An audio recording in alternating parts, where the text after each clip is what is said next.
Selanjutnya kita masuk pada percobaan 2 yaitu tentang kromatografi kertas.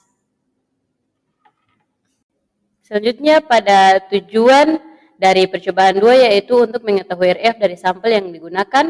Yang berikut untuk mengetahui pengaruh jenis pelarut terhadap hasil kromatografi. Yang berikut yaitu untuk mengetahui prinsip kerja dari kromatografi kertas. Alat dan bahan yang digunakan pada percobaan 2 yaitu alat yang pertama gelas kimia 100 ml, cawan petri, propipet, penggaris, pensil, spidol, tinta merah, biru, dan hijau. Yang berikut chamber dan sinar UV. Bahan yang digunakan yaitu aquades, alkohol 70%, N-heksan, kertas saring, kloroform, dan minyak cengkeh. Nah, yang berikut yaitu hasil pengamatan yang bisa dilihat pada slide yang sudah kami tampilkan dan seterusnya. Bisa ada 4 sekali. Oke.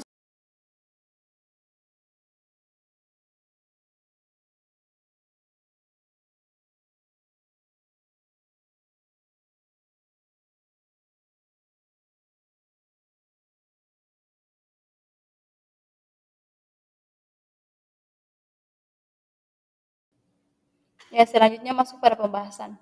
Kromatografi adalah metode pemisahan kimia yang didasarkan pada perbedaan distribusi zat pada fase diam dan fase gerak.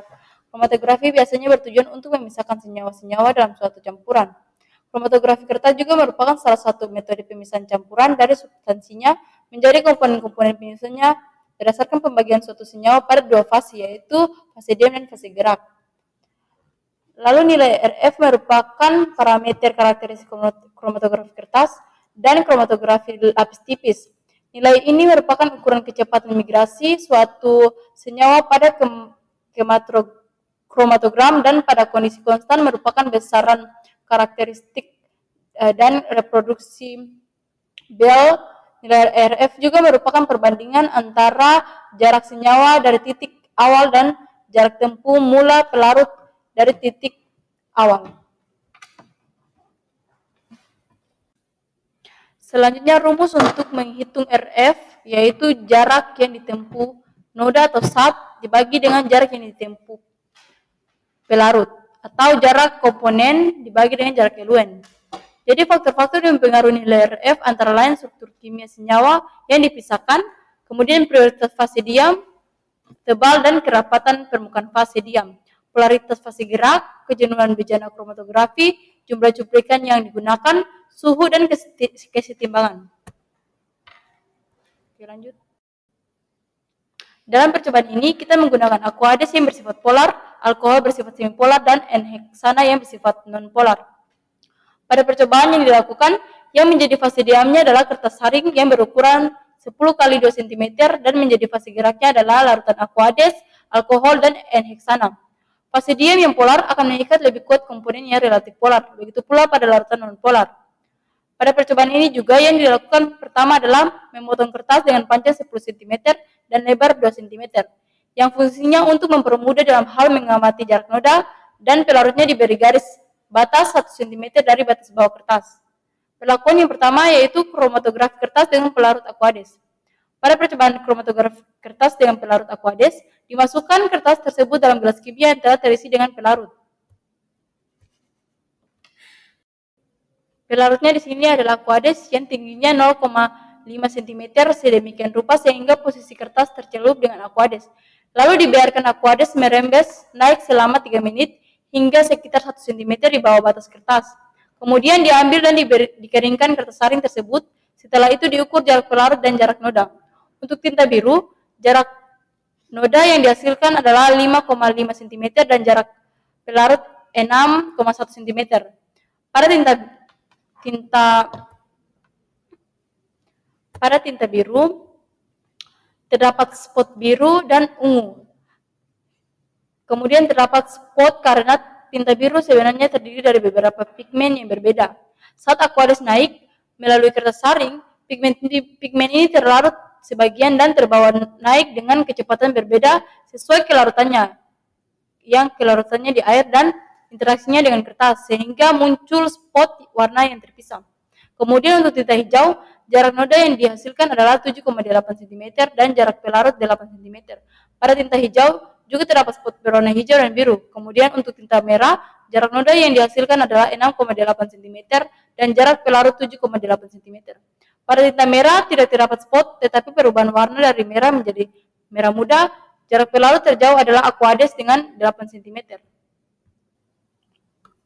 Nah, hal ini dikarenakan karena perbedaan sifat keberadaan kepolaran Aquades lebih besar daripada pelarut lain. Sudah tahu?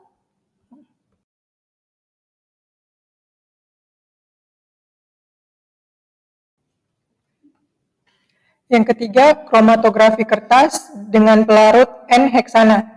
Pada percobaan ini, kromatografi kertas dengan pelarut N-heksana dimasukkan kertas tersebut ke dalam gelas kimia yang terisi dengan pelarut N-heksana yang tingginya 1 mil sedemikian rupa sehingga posisi kertas tercelup dengan N-heksana. Dibiarkan N-heksana merembes naik selama 3 menit hingga sekitar 1 cm di bawah batas kertas. Kemudian diambil dan dikeringkan. Setelah itu diukur jarak pelarut dan jarak noda. Untuk tinta biru, jarak pelarut yang dihasilkan adalah 1,8 cm dan tidak ada jarak noda, sehingga jarak noda adalah 0 cm. Untuk tinta hijau, jarak yang ditempuh pelarut yang dihasilkan adalah 3 cm dan jarak noda 0 cm. Untuk tinta merah, jarak yang ditempuh pelarut yang dihasilkan adalah 1,6 cm dan jarak noda 0 cm. Hal ini disebabkan karena sifat dari pelarut N-heksana yang bersifat nonpolar. Menurut teori like dissolve like, senyawa nonpolar larut dalam senyawa nonpolar. Sedangkan pada percobaan ini, fase larut dalam senyawa nonpolar, sedangkan pada percobaan ini fase diamnya adalah kertas saring dan sampel yang digunakan adalah tinta spidol yang bersifat polar. Maka ia tidak akan larut dalam pelarut nonpolar, sehingga noda tidak mengalami pemisahan komponen dan pelarut yang bergerak ke atas juga bernilai sedikit. Hal ini dikarenakan sifat kertas saring sendiri yang tidak higroskopis dengan N-heksana. Yang keempat yaitu kromatografi lapis tipis. Pada percobaan ini dimasukkan 1 mil kloroform ke dalam chamber.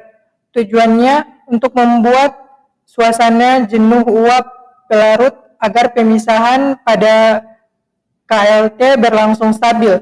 Kemudian diteteskan minyak cengkeh secukupnya ke KLT batas bawah.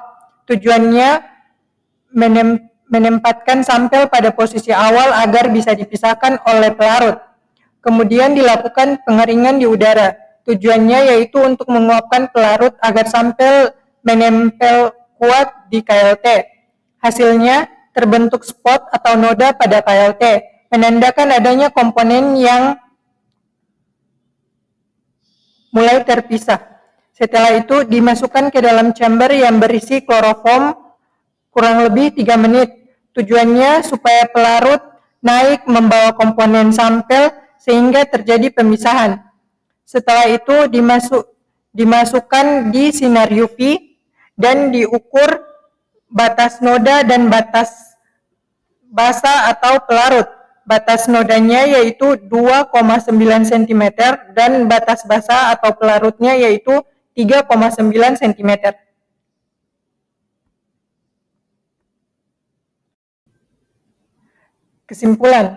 Kesimpulan yang dapat diambil dari percobaan ini yaitu RF dari sampel yang digunakan adalah 0,975, yang selanjutnya 0,90, yang selanjutnya 0,87, yang selanjutnya 0,95, yang selanjutnya 0,98, yang selanjutnya 0, dan yang terakhir 0,74. Selanjutnya, jenis pelarut sangat berpengaruh terhadap hasil kromatografi, terutama dalam pemisahan perolehan senyawa yang diinginkan. Pelarut dengan polaritas yang sesuai akan lebih efektif untuk mengekstrak atau memisahkan senyawa target sesuai prinsip like dissolve like. Polar larut dalam polar dan nonpolar larut dalam nonpolar. Prinsip kerja kromatografi kertas yaitu memisahkan campuran berdasarkan distribusi zat antara dua fase diam atau kertas yang sudah dipotong dan fase gerak, yaitu pelarut yang sesuai. Dan yang terakhir adalah daftar pustaka. Berikut adalah daftar pustaka yang kami gunakan sebagai referensi untuk percobaan ini. Sudah.